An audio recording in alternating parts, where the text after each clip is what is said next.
Mahogany who's got a red undertone. Oh. Sorry. We can still mass market the thing. They're all broke. See, you noticed that? What?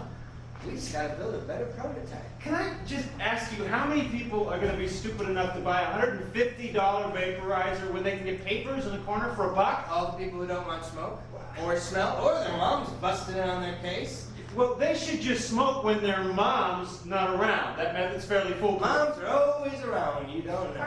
I'm not going into the business of selling paraphernalia to kids. You already did. Well, I didn't know. You should have. I wasn't thinking. You avoid that, don't you? All right. Let me think about it. No!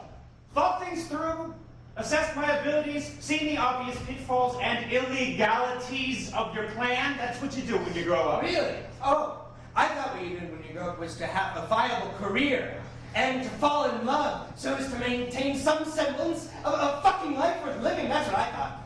Well, I guess I'm just a stupid kid from Iowa, but I recently noticed that. You should try noticing simple things like that. I thought you were from Illinois. They both start with an I. Right, look, you're a kid. Okay, kind of strange and interesting kid, but I'm going to have to take a pass on this one, okay? I think you kind of got things out of order here. I do. Yeah. You can go work on the vaporizer thing alone if you want, but I'm going to take No. I go. No. I won't.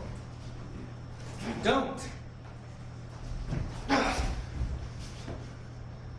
Go after the guy who actually invented the thing. Right? Track him down.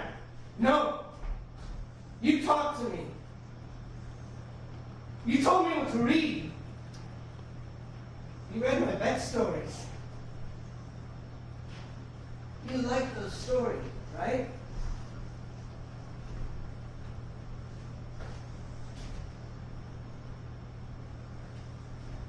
Right. You remember the one about the soldier lost in the jungle, and he's in the middle of all these vines on the ground and hanging in front of his face, and he can't see. He's just standing there, afraid to take a step because he's seen what can happen when you step in the wrong places. So his friend stepping on mine, and how much he loved that guy. So he's just standing there, shaking. But if he stays there not moving, then God knows, right? He's a sitting duck. But on top of all that, he's hungry. And it seems stupid that that's what it is, that that's what he's really thinking about. But he's been standing there for a long time, right? And that's what happens. You get hungry. And he just wants to be somewhere where there's the possibility of a cup of hot coffee and maybe some eggs. Even if they're the powdered kind.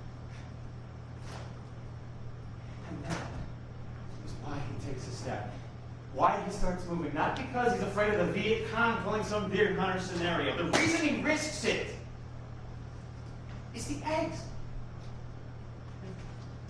Maybe an omelet with orange cheese that melts better than cheese probably should.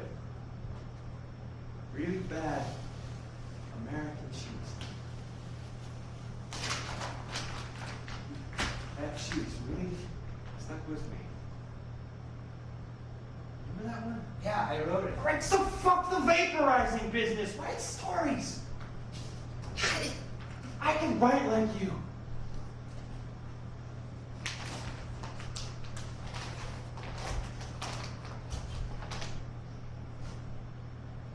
Take them. What? Stories. That's what you came down here for? They're not mine. Put your name on them. I won't tell. Get them published. And tell your mom that you were writing them all along. Nothing would make her happier, and that would cheer your dad, because that guy is seriously depressed. Thinking he can't breathe and everything, but I bet if she was all happy Wait, and what? whatnot. What did you say? Like in True West.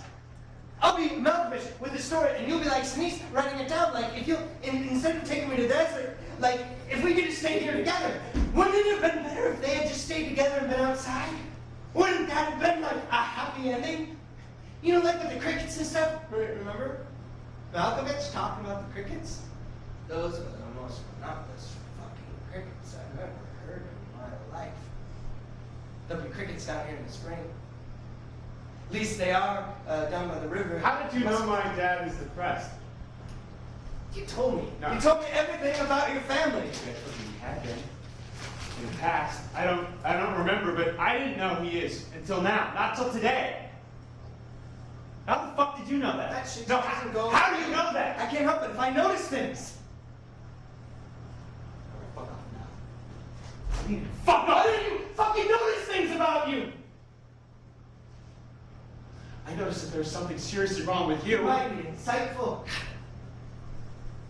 How old are you? I'm not some talentless 30 fucking 5. I came down here to try to help you out. You know that I need you too. You won't. To help you get your stories published. No, you came for me. You noticed me and them. I noticed. What? This?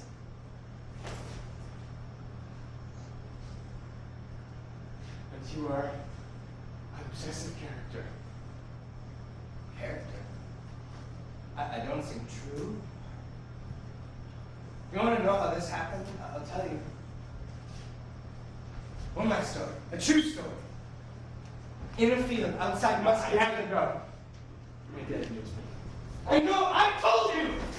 Maybe tomorrow. We can meet down here tomorrow, and I'll tell you the whole thing. We'll meet you under this bridge again. And we can do that earth surfing thing. Surf the banks, the MISSIFP. Listen to me. It'll be a big You need some friends your own age. Like maybe in school or something. I can write it better than I can say it anyway. Read it and write back, email it back, edit it or whatever. Don't. And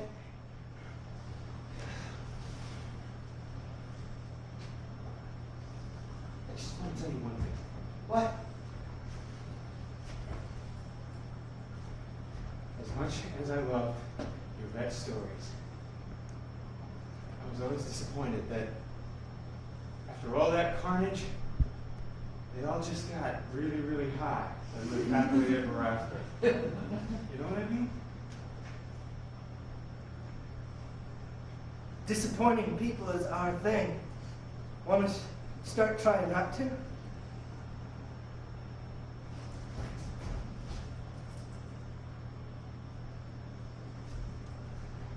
Did anyone ever tell you? Right, but you know, story of my life. Beginning, middle, and end. Yeah. So why don't you? Why doesn't anyone realize that it might be kind of hard to write the end?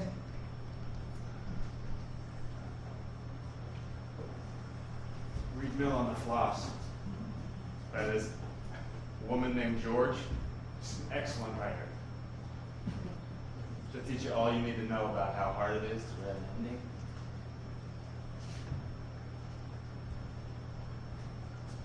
Can I ask you one more thing? What?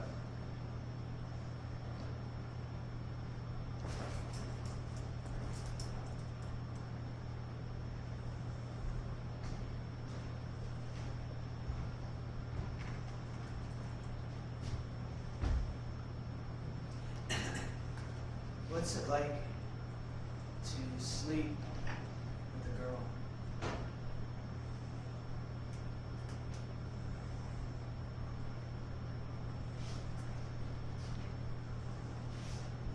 You are not gonna suck me in again.